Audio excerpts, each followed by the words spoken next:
मुख्य चिकित्सा अधिकारी प्रयागराज ने आज बताया कि प्रतापगढ़ से कल आया हुआ संभावित मरीज कोरोना का पेशेंट है या नहीं यह अभी पूरी तरीके से साफ नहीं है। कारण उसके जब तक इस बात का परीक्षण या किया कुछ जाता तब तक उसकी मृत्यु हो चुकी थी तथा प्रयागराज के पास जब यह पेशेंट पहुंचा था तो भी उसके इस विषय में किसी प्रकार की कोई पुख्ता जानकारी नहीं थी कि क्या वो कोरोना से संक्रमित था या नहीं।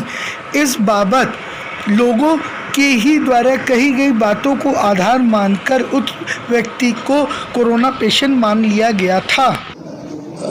जैसा मेरी जानकारी में आया कि कल प्रतापगढ़ से एक मरीज जिला अस्पताल से रेफर होके SRN हॉस्पिटल आया था और उसमें कोविड के लक्षण थे ऐसा मुझे बताया गया।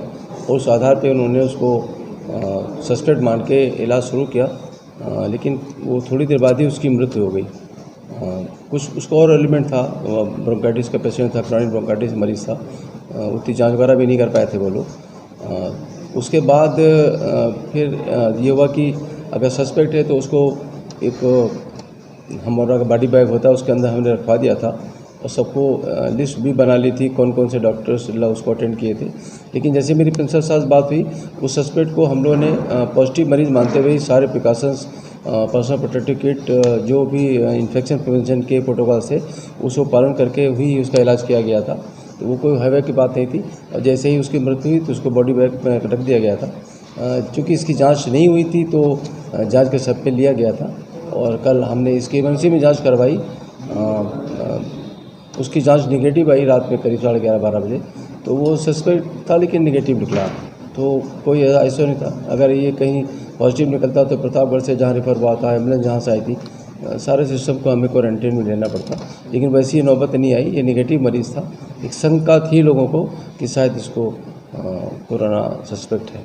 जहाँ तक सस्पेक्ट की बात है, कालिंदीपुरम में इलाहाबाद मेडिकल एसोसिएशन और मुख्य चिकित्सा अधिकारी के साथ हुई बैठक में आज कई बिंदुओं में महत्वपूर्ण निर्णय लिए गए, जिसमें ज़रूरत से अधिक की फीस लेना, किसी भी प्रकार से कोई OPD बंद करना और इसके अलावा सबसे प्रमुख निर्णय व्हाट्सएप और टेली कॉन्फ्रेंसिंग के माध्यम से मरीजों का इलाज करना, इन विषयों में व्यापक चर्चा हुई और इस पर महत्वपूर्ण निर्णय लिए गए। नर्सिंग एसोसिएशन और इलाहाबाद मेडिकल एसोसिएशन के पदाधिकारियों के साथ मैंने आज बैठक रखी थी। परसों DM साहब ने भी बैठक रखी थी। आज हमें मॉडलिटी क्या क्या तय हो इलाज की, कैसे हम लोग सेवा दे सकते हैं पब्लिक को, उस क्रम में हमने एक बैठक रखी। उसमें ये बात तय की गई है कि एक तो लॉकडाउन जो माननीय प्रधानमंत्री द्वारा डिक्लेयर किया गया उसका पालन करना होगा, इन्फेक्शन प्रिवेंशन प्रोटोकॉल पूरा करना होगा, सोशल डिस्टेंसिंग को पूरा करना होगा। अस्पताल में कई अस्पतालों में बहुत भीड़ हो जाती है, अगर सोशल डिस्टेंसिंग नहीं होगी तो फिर इन्फेक्शन को फैलने से हम रोक नहीं पाएंगे। इस विषय वार्ता हुई है। जहाँ पर ये लोग फ्लू क्लिनिक या इन्फ्लुएंजा लाइक इलनेस का क्लिनिक चला रहे हैं वहाँ पर ऐसी व्यवस्था बनाने के लिए हमने कहा है कि एक तरफ से मरीज आवे दूसरी तरफ चला जावे और उसको जो डिस्टेंस का पालन करते हुए उसको सेवाएं दी जाए।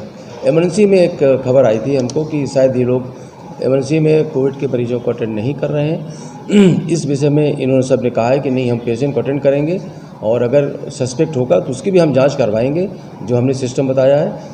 हमने आश्वस्त किया है कि जहाँ तक सरकारी तंत्र की बात है हम आपके साथ रहेंगे, लेकिन आपको ये कोविड के जो प्रोटोकॉल्स हैं वो पालन करने होंगे, लेकिन किसी को सेवा देने से मना नहीं करना होगा।